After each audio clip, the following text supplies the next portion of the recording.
Chers amis des rendez-vous, bonjour. Dernier numéro de la saison du magazine Reflet.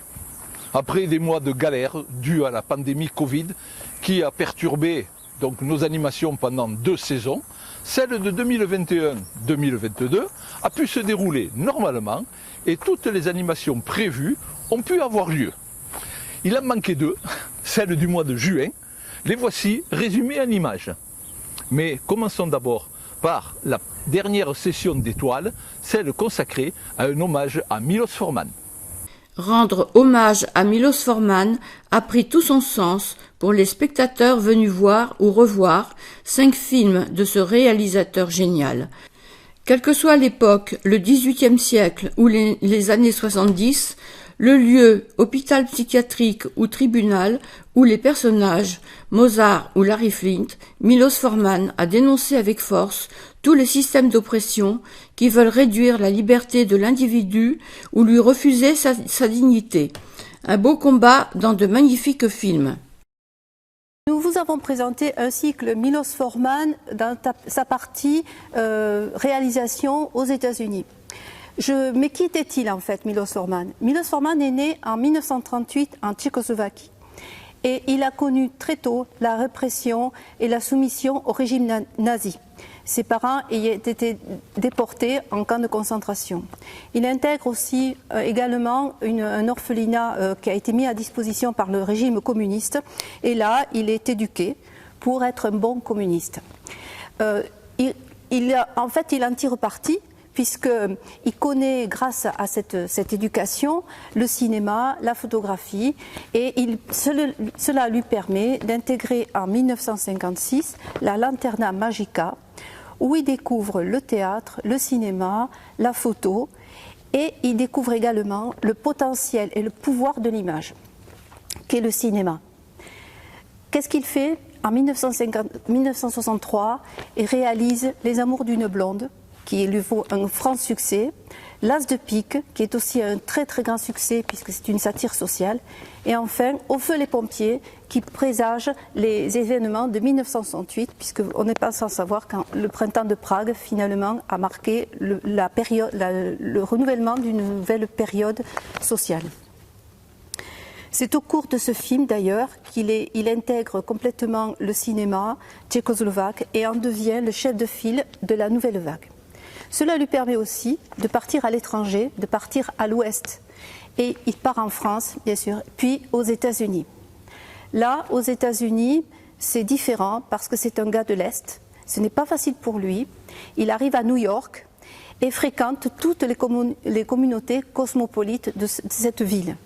Il est embrassé par cette ville. Pour lui, New York, c'est la vie, c'est le renouvellement. Il habite un petit hôtel, d'ailleurs c'est une anecdote, cet hôtel c'est le premier hôtel qu'il fréquente et toute sa vie il retourna dans la même chambre. Il avait lié d'amitié avec bien sûr le propriétaire. Alors qui était-il? Un provocateur, un amuseur, un anticonformiste, un idéaliste? Il a été surtout un très grand humaniste, respectueux de la différence et de la liberté de choisir.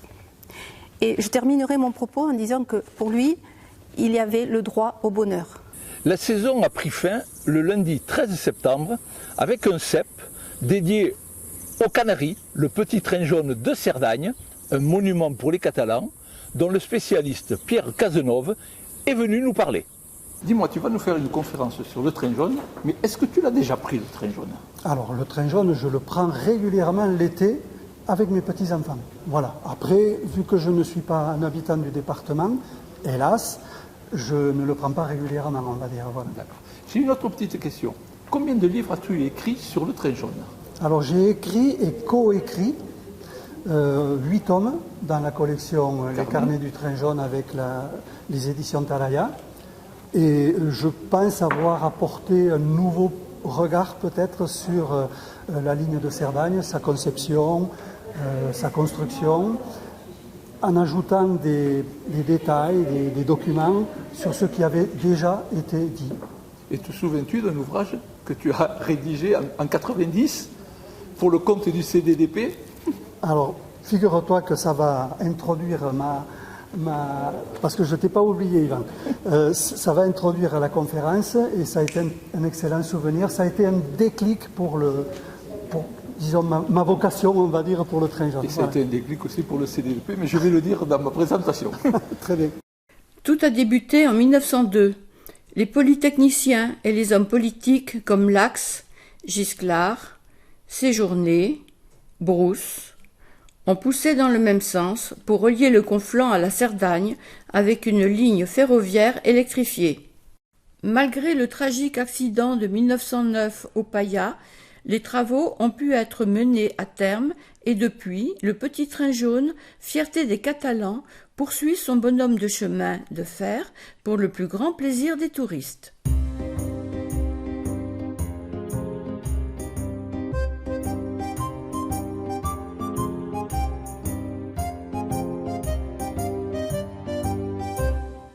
Et en attendant de vous retrouver à la rentrée en septembre 2022 avec le premier CEP consacré à l'Afghanistan et surtout la 6e édition du devenu traditionnel festival Semble Blues, l'équipe Reflet des Rendez-vous vous souhaite de passer de bonnes vacances.